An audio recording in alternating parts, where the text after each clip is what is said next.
இன்றைய நித்திய வார்த்தை சங்கீதம் 46 அதிகாரம் 1 தேவன் நமக்கு அடைக்கலமும் பலனும் ஆபத்து காலத்தில் அனுகூலமான துணையுமானாராம். என் அன்பு தேவ பிள்ளையே, இந்த நாள் உங்க வாழ்க்கையில தேவனே ஒரு அடைக்கலம் பலனுமா இருக்கிறார். இன்னைக்கு ஏசப்பாவை பிடிச்சு கொள்ளுங்க.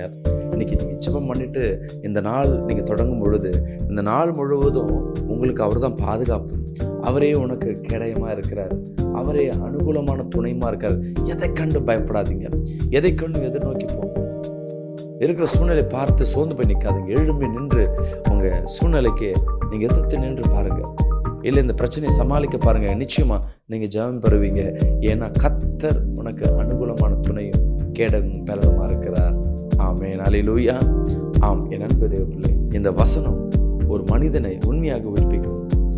நம்ம வணங்குகிற தேவன் யார் என்று நாம் புரிந்து கொள்ள வேண்டும். அவர் எப்படிப்பட்ட வல்லமை இருக்கிறது புரிந்து கொள்ள வேண்டும். ஒரு யூடியூப்ல ஒரு சூழ்நிலை ஒரு வீடியோ பார்த்தேன். அதில் ஒரு கோழி நார்மல் அது குஞ்சுகள் ஒரு 10 குஞ்சு போட்டு புரிஞ்சிருக்கு.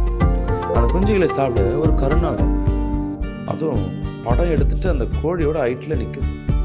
ஒரு மனிதனை சொல்லுவாங்க, பாம்பை பார்த்தா படையும் நடக்கும்னு சொல்ற மாதிரி அந்த கோழியானது நார்மலாக அந்த கோழியை விழுங்குற வல்லமை யாருக்கு இருக்கு? அந்த நகத்துக்கு உண்டு. அது விஷம் பட்டாலும் செத்து போயிடும். ஆனால் அது கோழி குஞ்சுகளை சாப்பிட்டு வரும்பொழுது தன் பலத்தை காட்டிலும் 10 மடங்கு பலன், எனக்கு தெரிஞ்சு 10 மடங்கு சொல்றேன், அது 100 மடங்கு பலன் கூட போட்டிருக்கும்.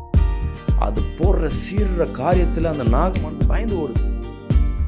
அப்பதான் யோசிச்சேன், ஒரு கோழி குஞ்சுக்கு அது தாய் பலனில்லாத தாயை இவ்வளவு பாதுகாப்பு கொடுக்கும் என்றால் பலனுள்ள தேவன் நமக்கு எவ்வளவா இருக்கிறது. அந்த கோழி குஞ்சுல ஒரு பார்த்து அந்த கோழி குஞ்சு பயந்து ஓடுது. தாய் தான் பாதுகாப்பு. ஆனா தேவன் சொல்லுகிறார், நான் பாதுகாப்பு தான், ஆனா உனக்கும் நான் பலன் தருகிறேன். அல்லேலூயா.